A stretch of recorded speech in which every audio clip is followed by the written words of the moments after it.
Welcome to Klepper's Corner. Today in the news, June 30th, 2025. I'm obviously me.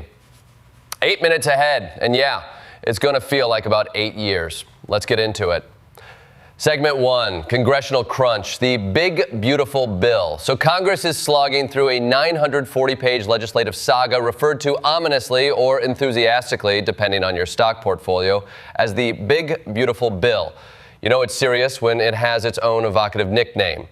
Republicans barely squeaked out a 51-49 vote to keep this barn raiser alive, which has to feel about as stable as a Jenga tower in a hurricane.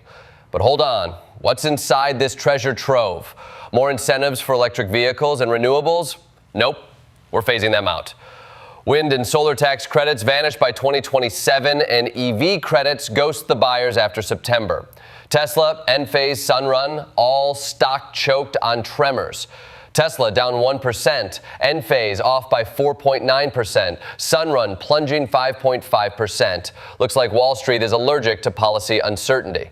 Ladies and gentlemen, this isn't so much a stimulus as it's a strategic squeeze. If you were hoping to buy a shiny EV in October, you might need that new job first. Oh wait, new job might require real health insurance, which we'll get to a little later. Stay tuned. You know, 940 pages is thicker than most people's patience with Congress. I've seen IKEA manuals with more clarity. Segment 2, Ethics Jungle Kristi Noem. South Dakota Governor Kristi Noem is being accused of taking $80,000 from a dark money outfit. Fun fact, dark money gives new meaning to pockets too deep. And yet, no listing on her federal disclosure. That's like forgetting to RSVP to your own wedding. Ethics experts say that's a violation of common sense at minimum. Dark money outfits are basically the political equivalent of magicians. Now you see the cash, now you pretend you didn't. And if this goes to court or impeachment theater, it's yet another nail in the coffin of public trust, or maybe it's just giving the casket extra oomph. Honestly, the bigger mystery, why do we treat disclosure forms like spam emails? Everyone ignores them until they explode. Segment 3, Medicaid work requirements and FEMA fatigue.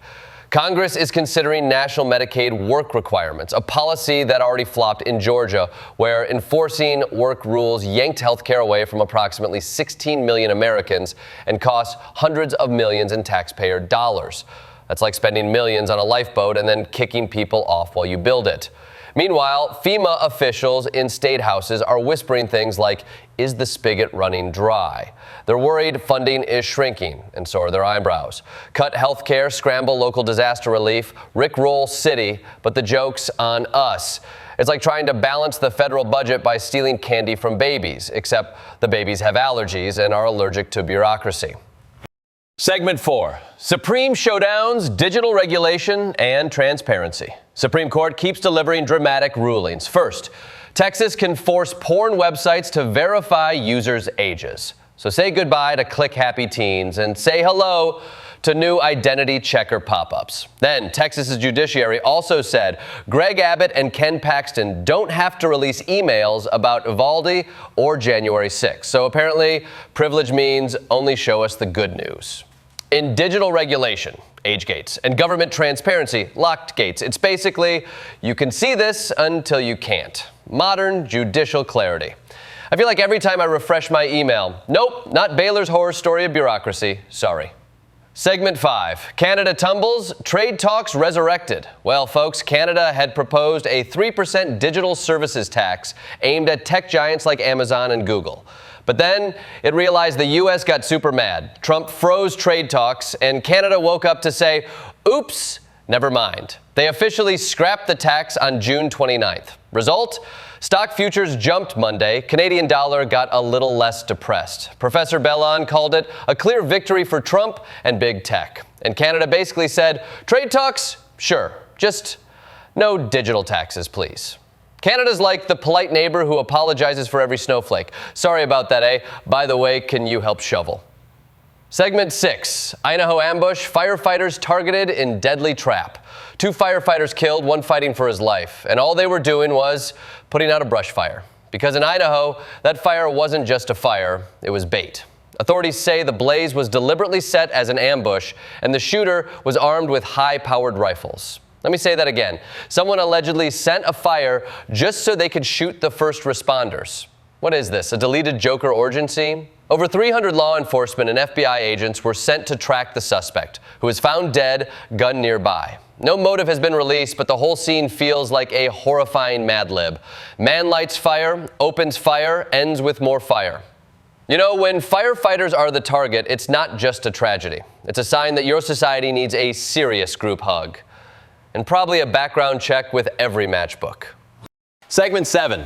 Texas charges man with capital murder over abortion pill. In a legal first, Texas is charging a man with capital murder for allegedly slipping abortion pills into his girlfriend's food, causing a miscarriage. The key twist?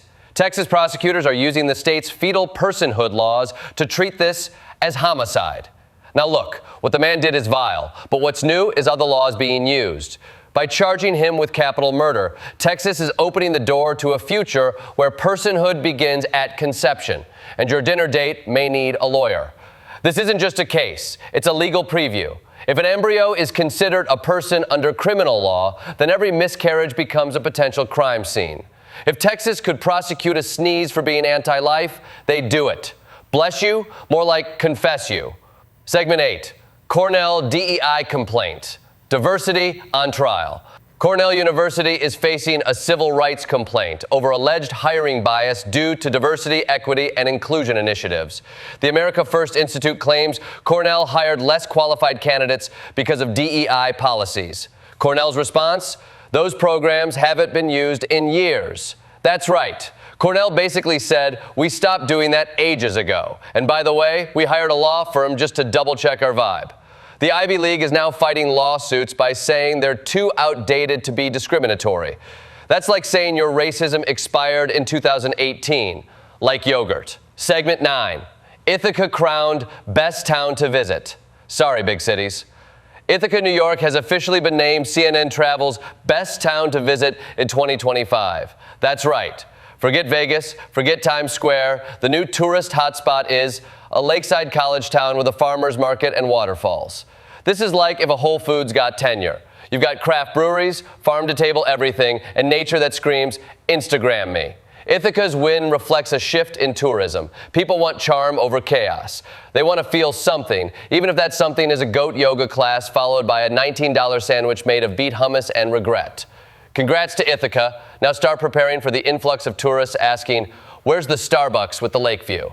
Segment 10, Israel-Iran ceasefire, the 12-day war, Trump edition. Trump is now branding the Israel-Iran clash as the 12-day war, which, let's be real, sounds less like a historical event and more like a poorly executed Amazon Prime series. The ceasefire is maybe holding. Iran says, we didn't agree to stop, but if Israel stops, we'll stop. And Israel hasn't bombed since 4 a.m., which in war terms is like a full sabbatical. The White House says Trump helped seal the deal after a Saturday bombing. I guess nothing says peace like a last-minute airstrike.